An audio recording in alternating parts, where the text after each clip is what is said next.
It's been about an hour since I stopped that last game, but that's an hour too long without chess. We're playing against Gabriel LDN from the UK, and we're playing as white.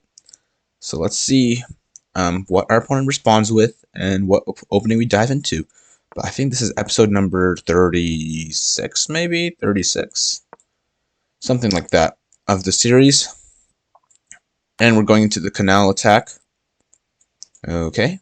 And this time, we've seen people block with the bishop before where we took, but this time we're seeing the knight, and I'm just going to castle. If we see something like a6, we're just going to go to d3. And yes, bishop d3. It's a bit awkward, but it's okay because we're going to play c3. We're going to put this bishop down on c2, play d4, and it's going to be all great. So yeah, I mean, this is the plan. So d4, if he takes, we take back. Yum, yum, yum. It's the way the Sicilian goes. And it's all good to go. So this is something very normal. We could play queen here. That would be an interesting idea because we're just threatening this immediately. So I'm going to go ahead and try it out. If we go queen here, again, the threat is that we just play this, but of course he blocks it. So no threat there, unfortunately. And now we got to think about what we want to do here. So we could play this move over here, but he will take this pawn. And if we take this pawn back, he does have this move over here. But maybe we just scoot this queen over here just for a second. Or over here for just a second. And he does have this weakness on this square. So I think we should be all good to go with this. So let's try it out.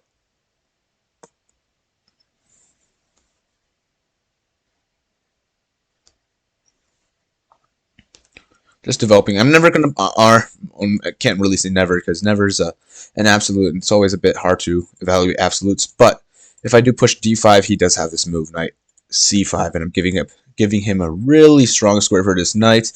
Both knights will be attacking this e4 pawn, and I'm probably just gonna be sad. So we probably won't do that, but he does take here, and he's giving himself this pawn, or this weakness. So let's see how this goes for him.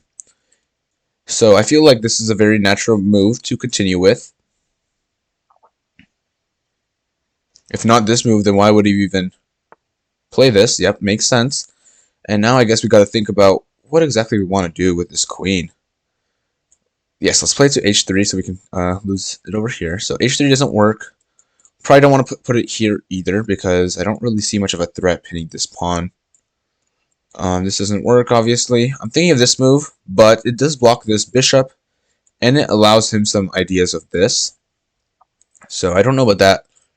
Queen f3, he does develop this with tempo, and then we're kind of just moving back. We're not actually even discovering new squares. So I was just thinking queen e2, and I think that might be the best. If he does play something like this, we should just have f3 and be all good to go. But yeah. So he does move his queen over. Interesting. And against this, I was just thinking maybe we could just play bishop f4. See what's popping over here, right? We do have this move, which would probably get rid of one of our knights for his bishop. But I don't know how much I like it just yet. We could go here, but he does have this move, which actually is a bit problematic now that I think about it. And of course we have this move, but he just takes, we take back. His bishop's not actually in danger. So he should be all good to go. We could just play f3 very simply. That doesn't seem very fun, does it? We could play here. Take, he takes, I go here. And if he goes here to protect, we probably have something. Or we can play a4 and get this piece over here, and then when we go here, we also have this threat of putting this knight onto this amazing square. So actually, that might be something that I'm thinking of right here. A4 might be an idea. A4. If he ever plays this, it doesn't work just yet because he would just be losing a pawn, and it could probably just be bad for him. So I think I'm gonna go ahead with this move. If he plays something like A5, remember A5 moves like this are double-edged swords, and he'll be giving us an amazing square for our knight. So he doesn't want to do that. And if he ever pushes this, same thing. And he plays this, kind of just stopping any ideas of that. Fair enough. And I feel like this is a good move, but the problem with this move is just this. And then after I take, he can fix his messy pawn structure, so I don't feel like it's too bad for him. This is just something that I guess is worth considering, but don't exactly see it. But I feel like we do need to move this bishop to get a rook onto the square. So maybe just putting it here is a good idea. I'm not sure. It's not really looking at anything new, but I don't know if I want to put it on the square just yet. If we play here, we kick him away, but he's going to be a bit of an angry guy after all this is opened up. So maybe not. Maybe not. Maybe bishop e2 is just the best. Bishop d3 is met with this. So maybe we just play f3 and then play here. So yeah, let's go ahead and play f3. It's also just adding more support to this pawn.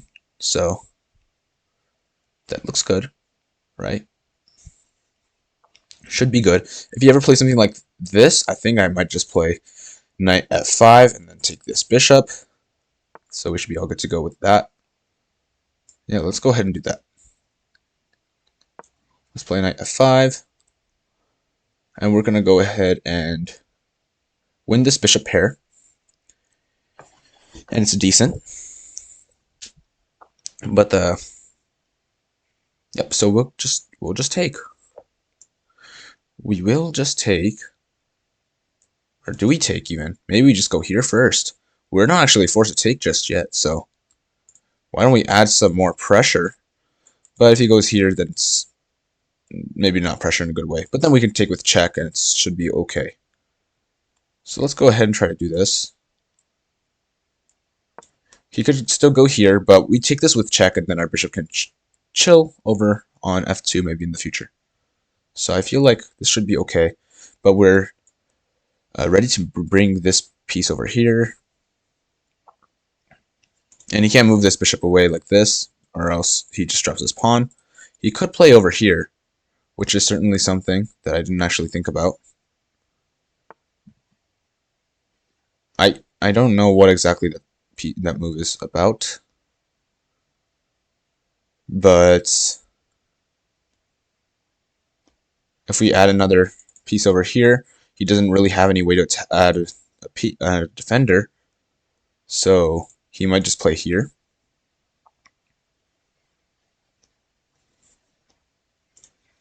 So we take here first. Maybe we move this bishop over here. He's gonna play this. I feel pretty sure about that.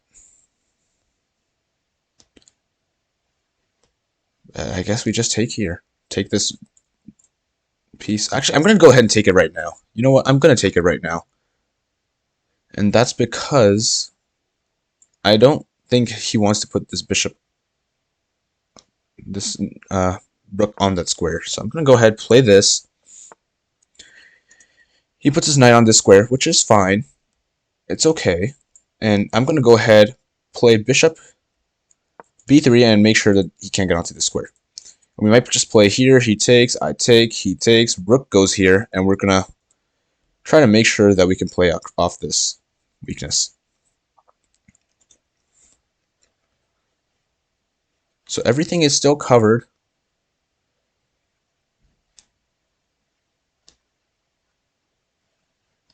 If he does go here, it is a bit annoying, but I think I might go here first and then come back. Okay, and there comes another piece. So maybe he's threatening to push this pawn. Is he? Maybe. Maybe he is. We could just play this nice looking move over here, but we take, he takes. If he takes, I take with this. So it feels all good to me. So I'm going to go ahead and do this. And we're still going to end up with one of the bishops, so I feel happy about this. We can't take with the pawn because it just looks really dangerous because of this discovery, so I'm just not going to think about it. But I will take here.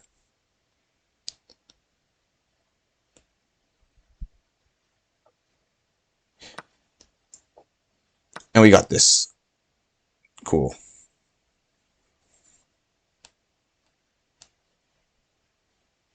And we're also attacking this pawn, so there could be ideas of attacking, of just winning this pawn and then maybe playing with like this move.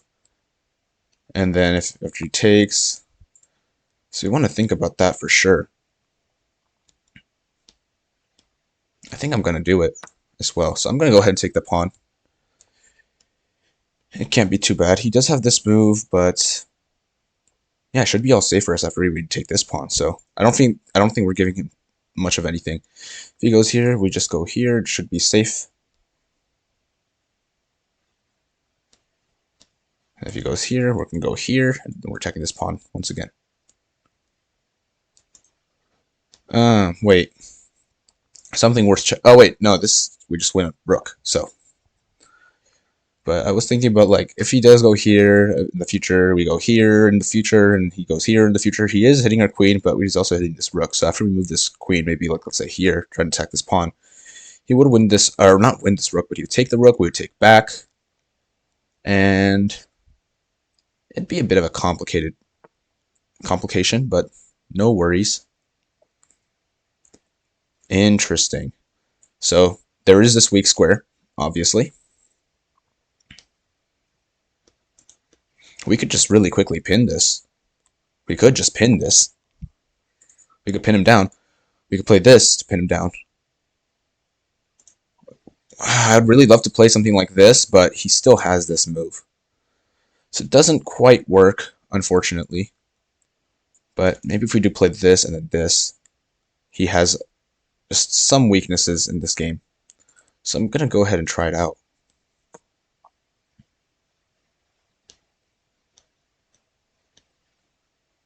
I might play something like this, but I guess we take back. But he has his check, and he just blundered a full knight. Very nice. Assuming we can win this, I guess it's never good to assume that it's a one game, because if there's anything I've learned from chess, and I can't remember whose quote it is, who said this earlier, but the hardest game to win, is like a one position, something like that.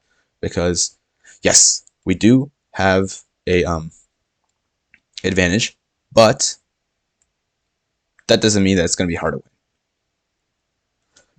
If he does play this, I'm thinking about this move, but he takes, I take, he takes. I don't think that's a very good idea. Oh no, my opponent just disconnected. It's very possible that he rage quit. That would be very funny. But I guess we only have 20 seconds to see if he comes back. If he doesn't come back in 20 seconds, we will assume that he did rage quit and that I won. But we were in a very strong position already, even though we were only up a single pawn. Our rook is just so strong. Our other rook is about to come here. This bishop is just cutting through my opponent's pieces. And of course, we've got the very, very active queen. And there goes that game. Now we're at 1997. So the game does say that we made one mistake, but let's go ahead and open up game analysis to see where exactly that was and what we could have done better. Opening up the game analysis, we see that we had an 86.4% accuracy, which is interesting. We've seen better games for sure. Like the last game we played on this channel was 92 accuracy, something like that. And I thought we made like a pretty big mistake by kind of just like letting go of a free win. But yeah, so let's see. This is all book. C3 is the last book move, and he plays this. And I went back. A4 is also good. A4 is probably just a little bit better, just to make sure that he doesn't get any of extra queen expansion, because after this, maybe he does have something like b5. And it shows up because he just has a lot of queen set expansion. So he might play something like this, and then, I don't know, just play for some open lines and the queen side. So maybe a5, a4 is just a little bit necessary here. We did play bishop c2, which is the second best move, so not too bad. No need to feel too bad about this. But we continue with this. d4 is an inaccuracy. Interesting.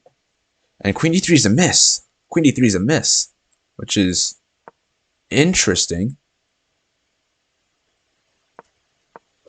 Queen c2 is able to protect him against this because after we play this, he is able to take everything. So that would be really bad for us, of course, because we just blundered a full pawn and his pieces are going to be slightly better. So that wouldn't work, and I guess we just helped him get some easy development with his queen. So not really the best idea, maybe. It did want knight c3 instead, which is, yeah, which makes sense, I guess. Knight c3 is pretty cool, but maybe a4 was also very necessary. Still here, yeah, a4 is the second best move, stopping that queen side expansion, because black really wants that. That's where they're going to be playing. We do play knight c3 finally, and we take back with this. And he does play knight c5, which is an inaccuracy. Well, that is hard to say. But we played over here. Apparently, we were supposed to move over here, but we chose against this. Maybe because of knight h5, he can kind of just push us away still. But after knight h5, we're going to go back to f3, and then I guess he just goes back. And it's almost as if we just moved to f3. No, but it's our move again. So maybe then we can play h3. So, oh, and actually that's the line. So you see h3. We see that entire line there. That's very cool. But I guess there's some ideas. Interesting. It's a bit more of an active square for our knight, and we always have the idea of playing like f5 and then maybe trading over here and just opening up this rook for some sort of attack. We played e2, which is a bit more passive, but I think it's fine. Queen c7 is a mistake, and apparently we're supposed to play bishop e3.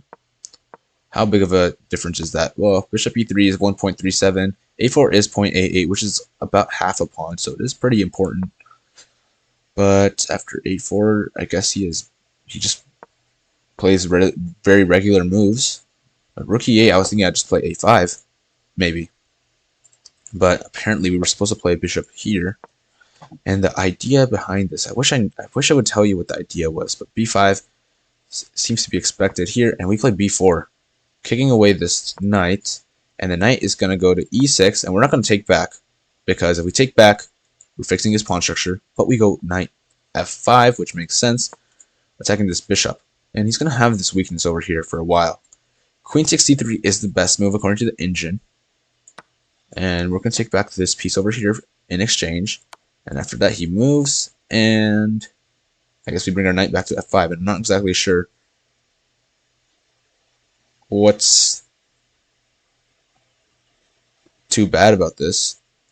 Well, I guess after this, what if he takes this pawn right here?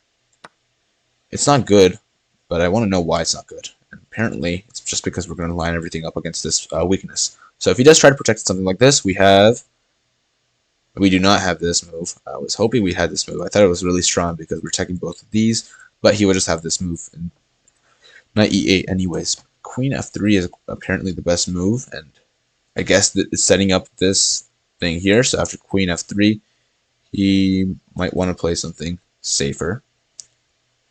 Queen c3 comes up. Interesting. Queen c3 and e5. This is insane. And probably don't want to take... Okay, so let's take the free pawn, because I guess this attack is still here. And we're down a bishop right now, but not for very long. Rook take... Okay. Now it's starting to get really complicated. I'm not exactly sure what is going on. But what I do know is that we have really strong rooks, and I'm not exactly sure how we even ended up in this position. So... Well, why would we play bishop d3? Connecting the rooks, I guess? I don't really see what else this bishop is doing on d3, so not exactly sure. Going back to the game, we played a4, which is not too bad either. And we played f3, which is also not too bad either, but apparently we're still supposed to play bishop e3. He plays a mistake, and we go ahead and play f5 because he's just giving us the square. If he's going to give us this free square, we're going to use that free square. And bishop f4 is a mistake, apparently. And it is because of this move, but I was thinking, yeah, we would play bishop g3, and if he tries to kick us away here, we'd just settle down on f2. Well, yeah, of course, after maybe like trading here, and then bishop f2. So, I mean, yeah, that's weird. That's really weird, because even though we followed like the best moves for black, it's still giving us a plus 1.5 advantage, so that is weird, because it calls it a mistake, saying that we fumbled a 1.69 advantage, but following the best moves, we end up at pretty much the same evaluation, so I'm not exactly sure why that's too bad. But anyway, he played here, and I took this because his rook's on a bit of a weird square, and his knight's is kind of blocking this queen and rook, so they're not exactly together. But I played rook a to d1. Apparently rook f to d1 was better, and it makes sense because we're not going to be playing on the king side. The way that we're playing right now, it looks like that we're going to be playing on the queen side with this queen here, the bishop stretching across this way, and our knight ready to hop in anyway, any side, but it's going to be towards the queen side. We're not going to be jumping like this for sure. Bishop, maybe like this, or maybe like this, attacking this a6 pawn, but I guess rook f to d1 was the better idea. He plays here, which is the best move, and I played here, taking away this square. But apparently queen f2 was a better idea. Only a difference of 0.3, so I'm not too worried. But after this, he does make a mistake. Or inaccuracy. I made a mistake, because apparently this is not the best move. Apparently, we have quite a few different ideas. We have bishop g5, we have queen f2. And the only thing I can think of queen f2 is eventually you're going to get your bishop here and you're lining something up for sure. This across this diagonal. He can't really push because you just take, and you're winning a piece. Well, not a piece, but a pawn, and you're about to win the second pawn as well. So looking at it, yeah, it looks pretty strong. We do also have bishop g5, which is a pin. And how does he break this pin? He doesn't. He can't really even play here because we just take this. So we could be threatening to take here, and when he takes back, he has even more damaged pawn structure. So we could just like push and maybe just win with this. So like here, and let's say it's our turn again. We take, he takes, we push this pawn, and we're even threatening like some checks and some sort of infiltration idea. So that's interesting as well. I think bishop g5 is something that I do like on this in this position. I think I was a bit obsessed with this idea over here with the bishop, the dark square bishop kind of dominating this pawn, but this is a very easy to see short-term gain, and after this knight comes here, it's a bit harder to see where exactly we're going. But I did play knight over here, and it's still okay. It's still a plus 1.23 advantage, and we play it like this, and I just take the pawn. He does go over here, and the best move is rook c1. So it was rook c1, and I didn't want to risk it. I felt like it was a bit risky, but looking at it, yeah, there wasn't really any risk, but I still want to just be a little cautious. Queen c4 is also the second best move, so that's what I played, and I'm happy to play that as well, because we are going to play rook c1 later, but obviously this is an inaccuracy because it's just losing. According to the engine, you could play queen b7. He is dropping this pawn, so we could just take the pawn with any piece. We could also just bring another rook into the game, either way, because we just have so many different outlets to win. So our rooks just have much more activity. Our bishop is better than this than his sad horse. So we are just winning this position. So even though he might save the queen, the knight for now, there's many ways to win this. Apparently, this is the best way according to the engine. After this, he's gonna go here, I guess, and rook f to d1. And we did just win this piece, this pawn. So we're up 2 pawns now, but it can still be a bit hard to see. This is a very sad move, rook or knight over here, because we just take this. Trading down wins for us. So really, at this point, anything wins. But yeah, taking over here, and even if he, I mean, I don't know what he's supposed to do. What is the point of this? This is just a free piece, right? Well, we take here. I'm going to take a look at the rook. Queen takes is fine. Here, if he just trades down, it's probably even more winning for us. And after something like, we just have a much more active queen, right? So after something like this, it's really hard for him to just keep on holding on to this piece. And we're going to eventually push like this. So we would be able to win this for sure. And it's not too hard of a queen endgame, queen and pawn endgame, because our queen is already so centralized and his isn't. So yeah, and after this, he can't take the queen trade, or else we're just up a piece. So yeah, he would go here, and maybe can we just push it? Can we just push this? We could just push this as well. I mean, there's so many ways to win this. Oh, apparently this is drawn because of this move. So we don't want to play that just yet. Queen d4 was an idea that I mentioned. Queen b5 should also be an idea. But I guess then we let him go onto this square, and it's a bit harder. So I guess I was wrong. These are not always the easiest to win. Queen b4 is apparently the best, and then we're going to push both of them together. Makes enough sense. So queen b4, maybe he plays queen c7 to protect all this. We play b4. And if he tries to give us like a check here, and win this pawn, well, we're going to take this pawn and we're just winning. So that works for us too. And what else does he have? Well, queen c1 check doesn't really work. Let's say if he just plays h5, we should be able to just play h4 is also a strong idea. After h4, well, actually, I don't really see it. No, I'm not sure what idea behind h4 is, but I thought, so I studied a similar endgame, a queen and pawn endgame.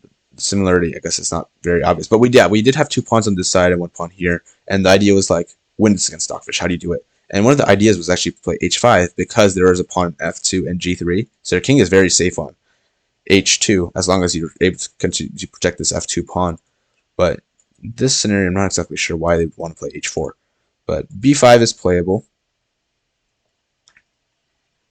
which makes sense, I guess. b5, and if he continues to play h4, do we just have this move? Not exactly. b6, queen c1 check. Oh, is this a draw? Apparently this might lead to a draw. So I guess you still got to be very careful about this. So it's not as easy as I was wanting to say, but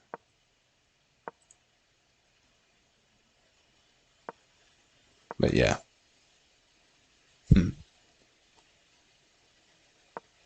You really want to be able to try to find a way to trade off these queens, but obviously your opponent's not going to let you do that, and you want to kind of keep